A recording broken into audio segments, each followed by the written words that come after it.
Hi, welcome to our series of conversations, which are to impart little nuggets of information, conversations with professionals that work within the field of pain and fatigue, covering aspects like sleep and breathing disorders, and sharing a bit of knowledge, but also conversations with past clients of ours who have done aspects like sleep and breathing disorders, and sharing a bit of knowledge, but also conversations with past clients of ours who have done well and shared what they've learnt and how they've improved over time. So we hope you can take something away. As I say, just little nuggets of information that we want to share with you. And so enjoy.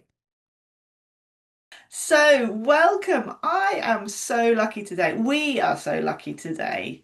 We've been joined by the wonderful, hugely experienced Sue Luscombe, who is a dietitian, and we are so lucky to have her on the team at Vitality 360.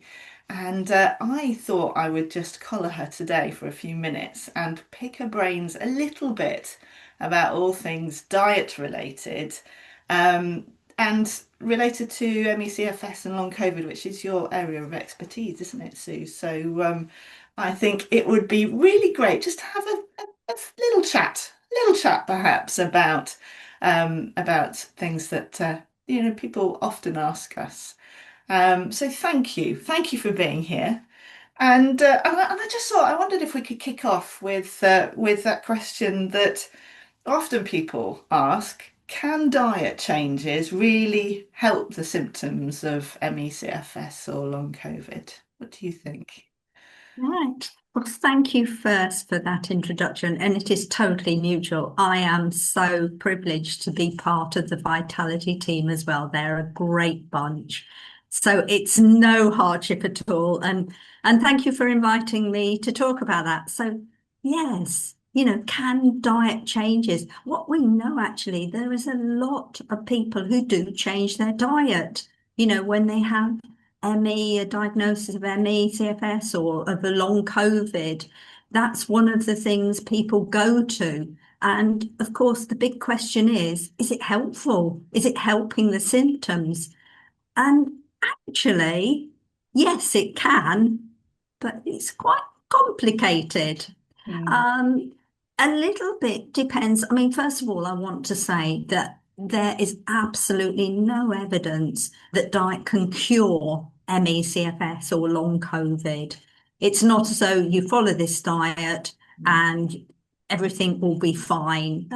So we absolutely know that. There's no research showing that. However, there are so many really troublesome symptoms, which could be digestive symptoms. Um, Obviously, there's the fatigue, and actually adjusting the diet and changing it can make coping with the symptoms and the condition itself a lot easier. So yes, it can. I'd also say it's very individual. And part of my work as a dietitian, I sit and listen to people in terms of what they eat. And when you think, I mean, people around the world eat very different things. And that's the same with people who have ME and long COVID. So there's no one perfect diet but what we have got is a sort of indication that having variety, having balance is important in terms of helping and helping recovery. We want a person to get the optimal nutrition in terms of, just the sort of base from which they can work towards and help symptoms and recovery. So yes, diet changes can help. It's very individual, but potentially, particularly, I say with digestive symptoms, there's a lot of things we know where we can check. Sometimes there might be intolerances in there. Yeah, there are things that we can do, and it's worth exploring, actually, definitely. absolutely. And again, we were often asked about it, and I think it's lovely what you just said. I think we're noticing from our conversations that it is all about balance. I mean, there's balance in every which way, and that includes having presumably a healthy, balanced diet. And Yeah. with that in I, mind, I was wondering, are there foods that you ever recommend avoiding at all? I mean, again, that's a bit of a sweeping statement when we're just talking about it being quite individualized. But is there anything that I mean, I'm thinking particularly ultra processed foods that tend to be very ah, convenient. yes. Oh, ultra processed. I mean, not a week goes by when they hit the headlines, how damaging they are, how much they caused health problems. And actually, having worked as a dietitian now for 45 years in the NHS, this is nothing new about processed foods. We've always known take out a lot of the goodness, start to process them, put a lot of extra additives in. If you have a diet and talk about balance where there are too many of these, we've known all along the sort of health consequences. It causes more diabetes, heart conditions. So the idea that ultra processed is brand new thinking. What is really interesting is the term ultra processed food, UPF. Mm. Because that's purely down to a manufacturing process. So why on earth should manufacturing be just the thing related to health? So whilst we are on the same page that too much processed foods and the balance having too much ultra processed foods actually we know are not good for health. That's accepted. What there's been concern from a lot of nutrition and medical is that actually trying to say that all ultra processed foods are harmful is actually unhelpful and may be causing people to restrict and cut out food unnecessarily. So, yes, they are harmful in general, but it's more complicated. And I think what needs to happen now is that there's a bit more detail. For instance, I get a lot of people really concerned that all additives, all processed foods, absolutely everything should just be made from fresh and homemade. Well, that might be nice and preferable taste-wise, and we're certainly getting rid of a lot of unknown additives. But actually, some of these additives are keeping the food safe. So it's not just a brush of all additives. What's interesting is recently they found that emulsifiers might be causing inflammatory bowel problems and symptoms. So there's a really big question mark and clue that some of the additives there absolutely are not doing our digestive system. But we've got to be more specific. It's not absolute. I mean, some of the additives might be vitamin D to bring it up so we don't get deficiencies or ascorbic, vitamin C, which is an antioxidant, and so it's trying to drill down into more detail of this ultra processed thing. The other thing I would say is, particularly people who are fatigued, some do not have the support for food shopping, preparation, cooking, and in fact, ready meals are ultra processed. I did have I work for an ME charity, and one of the ladies on the helpline was really quite distressed. I've heard these are harmful. Should I be cutting out? But I'm using ready meals. And I think that's where it's sad that perhaps overzealous, Mm. it's too much of a wide sweep. I think what we'd say, don't throw baby out with the bathwater. Yes, that is absolutely truth and should be concern about processing and some of the things we're putting into food. But we've also got to be a little bit careful because some people, to have some of these processing, need they're getting some nutrition in Yes. rather than a more unbalanced diet by avoiding them. Yes, absolutely. I mean, from what you've said, it's a minefield, and actually, we could spend a lot of time and energy searching through, but actually take a step back and find some fuel to put into your body and to fuel your body is also really important. So it's really significant that we get that balance right. And I mean, with that in mind, I know I've had clients that have said because they've got, pain or fatigue, they've become less mobile. They've noticed they've put weight on. They're increasing weight because they're not, the energy expenditure isn't there, perhaps. Have you got any advice for some of those clients? Yeah, it is a very common issue.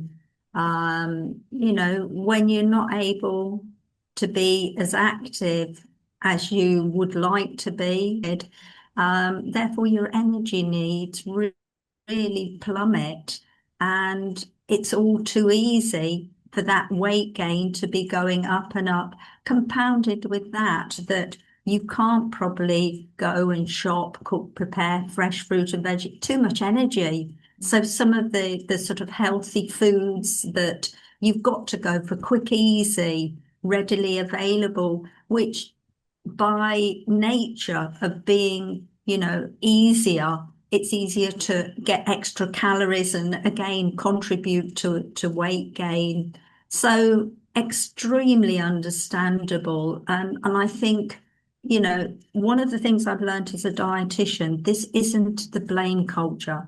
And that's what people bring to me. Oh, it's all my fault. I feel guilty. And trying to get them to shift in terms of, look, it's happened, it's understandable. Let's focus on the can-dos. So I always approach sort of weight management in terms of thinking, well, let's look at small steps, build that confidence and success in terms of being more in control of what you're eating rather than thinking, oh, well, it's all my fault and I can't do anything and it's inevitable. So it's trying to unstick people and get them in a place where they can make gentle and sort of reaffirming, reassuring, trying to boost the confidence. And what we know with weight, it's really interesting. They've done a huge big study in the States about what are the things they've followed a huge number of people who've been lost were overweight and been successful in losing weight and keeping it off long term. And so what they ask, it's called the weight register, what they ask, well, what actually happened? What helped that success? And actually, none of it was rocket science. In terms of having more regular meals, a routine, because you're likely, if you don't have a routine, to be overdoing it. If so, having a nice regular routine tends to help. There are lots of other things as well. Tracking, self-monitoring. So sometimes, and it's so dependent on the individual. I think this is the thing with the work as a dietitian. You listen and you try and work out what works best. How did they might well have tried to lose weight before. How have they succeeded? What are their sort of strategies, the way they go around, creating. So looking at how they are successful or have been in the past, what elements need to continue. So, as I say, those sort of tips in terms of, it isn't inevitable. It's like you are climbing a steeper hill or mountain because of the inability to exercise as part of the weight loss, but it's not impossible and it's taking it gently, being kind on yourself, just really exploring on a personal, individual level what works best and has in the past and then giving it a try. Yeah. Brilliant. It's fantastic advice. I think, we're often encouraging people to be kind to yourself, be that person that you would want to be to someone else. So I think that's brilliant advice when it comes to diet as well. And I guess just looking at the opposite of that, and you have someone that's increasing their weight, but sometimes we have clients that are losing weight, and should they be concerned? Yeah, it's one of the big areas. Actually, professionally, I am very concerned of. We are not picking these up until people who are really quite very unwell and poorly have lost a lot of weight. And then, if we could only be checking, monitoring, it's not happening at the moment. And, I would say to anybody who has got symptoms that are really impacting on a day to day, just be aware if you are losing weight, Mm, keep a check on it, weigh yourself monthly. What we go by, if you lose 5% of weight, so say somebody who started off at 10 stone, 5 to 10%, so work that out. My brain has gone, my maths has too gone. early for maths. Yeah. Anyhow, 5 to 10 is the key sort of trigger at which time you should be saying to your doctor, to your GP, they should be saying, look, we need a dietitian to do a more formal nutritional assessment, see what we can do to help in terms of preventing. And actually, my NHS work at the moment is all along this field, nutrition support.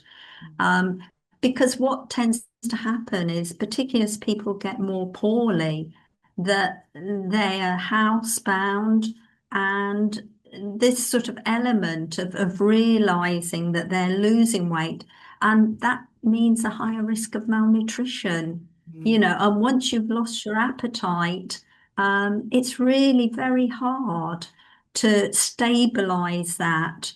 So the sooner that's being monitored and checked, and they're being supported, and treatment, the better. yes, I mean we don't Yeah. often talk about malnutrition in the Western world, do we? But it's really important. And I was just wondering, what else is important and often overlooked within, as part of a healthy diet. Are there certain aspects that we need to keep an eye on, make sure that we are getting a healthy, balanced diet? Indeed, indeed. And the first thing I would say is, so many times people, you said about cutting stuff out, what, should we cut it? Actually, generally, I look the other way. What do we need to put in? Mm, Because the culture at the moment is, oh, it must be something upsetting my body. I've got to remove it. mm, So that's a way a lot of sort of common, is that let's cut out, oh, well, that hasn't worked. We'll cut out something more and something more. So it's often a sort of let things out more and more, because it must be that actually I want to turn it on its head, because I think the most thing that's overlooked is things like fiber. And why is that the case? You know, Partly we have too much processed food, ultra processed, if you like. That's often low in fiber as well. But what is really fascinating is the importance of the gut microbiome. These trillions of different bugs, bacteria, fungi, yeast that seem to be really important in our immune system. Now, the immune system is something that's thought not to be working well with long COVID, and why perhaps some of the systems of, so anything we can do dietary wise to help that. And fiber is key. We're just not thinking. And where do you get your fiber? It's the plant-based foods. It's the fruit and the veg and the nuts and the seeds. And it's sort of like, well, we're in a quick, easy grab, pizza pies, very easy. I think the fiber is the one thing, that I think could make a health difference and is overlooked. absolutely. And I guess alongside that, I'm always thinking about fluid intake as well, and water, and making sure that we're hydrated too. So I Yeah, think it's all part of the constant balance that we're trying to achieve. yeah, Do no, you, definitely. yeah, I mean, Definitely hydration. Yeah. yes, definitely. And I mean, is there anything else that you think would be a really good top tip to take away if there was, what would be your go-to if there's anything that you need to ponder if you're having problems with your diet? I think not to forget, if you have got significant problems like the weight loss, like digestive injury, your dietitian there is able, your GP can refer, of course, through Vitality 360. You can have access to myself for a session as well. So, there is advice out there. I think the hard thing is trying to all the advice you get online Mm, in terms of it is so confusing and conflicting. mm, It's trying to get good, sound, evidence-based, that we know yeah. is appropriate for an individual and fits in with their medical conditions and symptoms. Yeah, Yeah. and as you said earlier, a lot of it is very personal. Mm. Everyone's, so the advice is going to be, tailored to that person. But I'm sensing. I mean, the British Dietetic Association is a hive of information. It's that's really useful. But obviously, as you say, your GP can refer. You can come through Vitality 360 and meet the wonderful Sue as well. And yeah, I think we've touched very, very briefly, I have to say, on a lot of information there, Sue. Is there anything else before we wrap things up that you wanted to share at all? Um, Not especially. I think you have asked a lot of very probing questions, Charlie. Well, as I say, if there's anything else that we can help with, then please do get in touch. Contact us, Vitality 360.